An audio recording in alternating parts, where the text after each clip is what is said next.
Good morning, guys, and happy new moon. How are you? How's things? Unfortunately, I started doing this reading and I had to pause it. And when I paused it and tried to put it back on, unfortunately, it didn't work.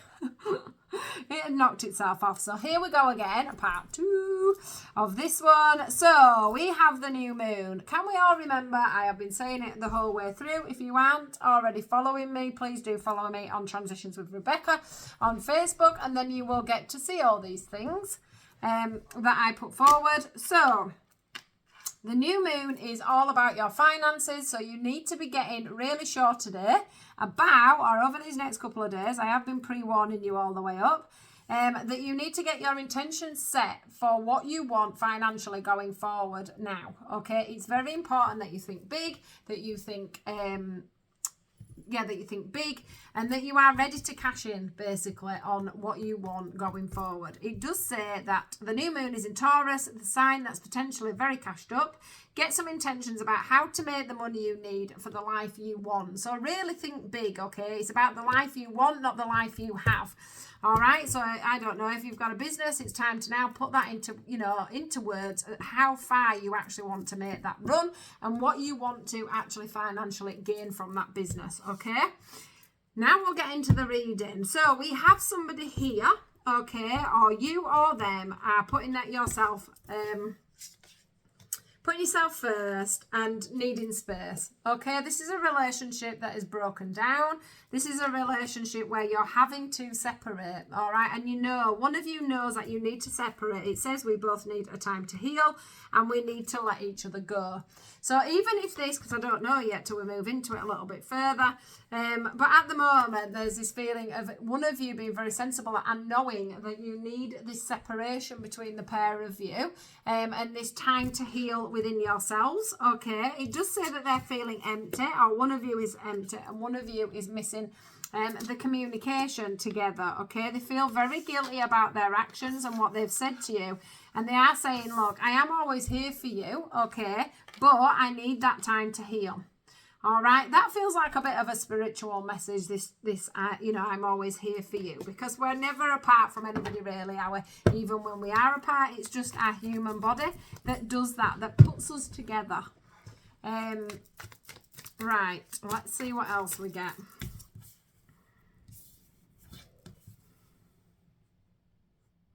Right, okay, they are hoping that in the future you will come back together and that they have never loved anyone the way they love you. Now, what I'm feeling here once this is coming out is like they have done either cheated on you or they have got very scared of this connection, and so they've caused arguments or they've pushed you away. They've definitely done the dirty on you. They've definitely made it so that you've felt extremely crappy in the situation, and it's basically that they've been trying to probably self-sabotage. And I think that really, a part of this will be you putting yourself first so that you can heal from this. Let's just see what else we get. Woo, flare out. Yeah, I get this sense that if they were to come back in eventually, they want to come back in a different way so that it feels like a new love. So they come in a different way. And that's what I'm saying. I think that he's saying make the effort. I think by the end, they probably shouted a lot. They screamed a lot. They said they didn't like you a lot. They just did anything to self-sabotage and push this relationship away. This is their codependencies kicking in here. And their family issues, the things that they've been needing to heal in themselves, okay, for you to be able to have a really good and committed relationship. So I do feel, okay, that they know spiritually that eventually they will come back into this because they do find you attractive. They're just and I do think that they're hoping that you'll wait for them, if I'm honest. But I've got a feeling that you are starting to think about either calling someone else in or you're just completely taking a step back from relationships. With this, I'm putting myself first right now. It's like you both spiritually know that it's time to take a step back.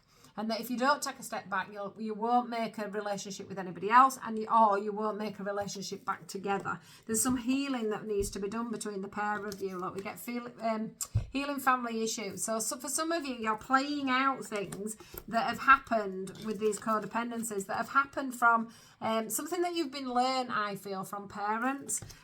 You know, a scenario that you've sort of seen, and now you're rehashing that out to learn how to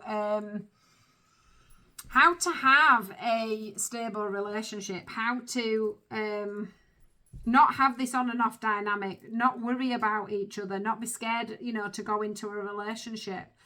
I do think that you feel like, you know, this person is your soulmate. They feel like that too, but there's something within you that's holding you back and making you want to,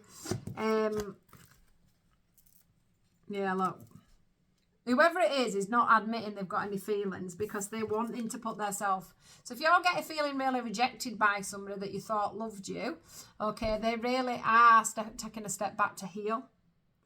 They know, they are getting the calling that they need to heal. For some of them, it's around their childhood issues, like I said, and this is about a spiritual awakening. They're going through a real spiritual awakening. They're looking at themselves, they're looking at their past, they're looking at their traits, they're looking at their ancestry. As in, you know, not everybody knows they're doing this. Not everybody realises they're doing this, but this is what's happening in the 4D, if you want to call it that.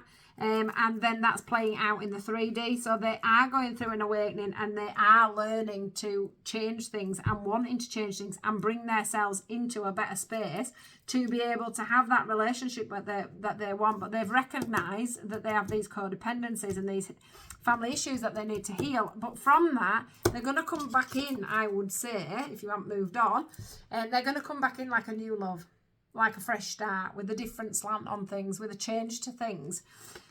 So you've got to make up your mind, really, depending on whether, you know, which side of the coin this is, whether it's you that's decided that you need to take the step back or whether it's them. You need to make that decision, really, whether you want to hang around and wait for this person who may even be telling you that they're not available and they're not waiting for you and they've had enough and it's over and everything else.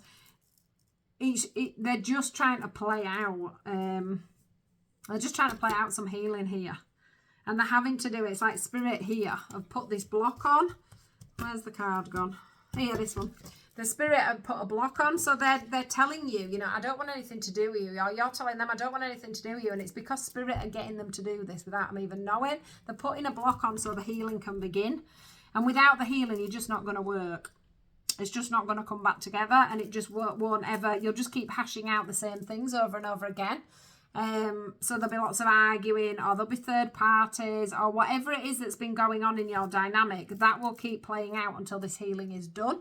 So for some of you, it could be like a deep soul connection, or it could be a twin flame connection where you're getting them to make them changes, or you're both having to make them changes. So take that how it fits. But yeah, don't only take this message if it fits for you. Don't hang around waiting for somebody that is never going to change. If somebody's saying that they are trying to heal, they are trying to work on things, then this is your nudge to say they are, okay, and that they do miss you, but they are telling you, or you're telling them, depending on which way the shoe fits, that, you know, you're done, you're finished. But it's because they know they need to make changes for this to work out. All right, guys, I am going to go. Have a wonderful day, and I'll speak to you all tomorrow.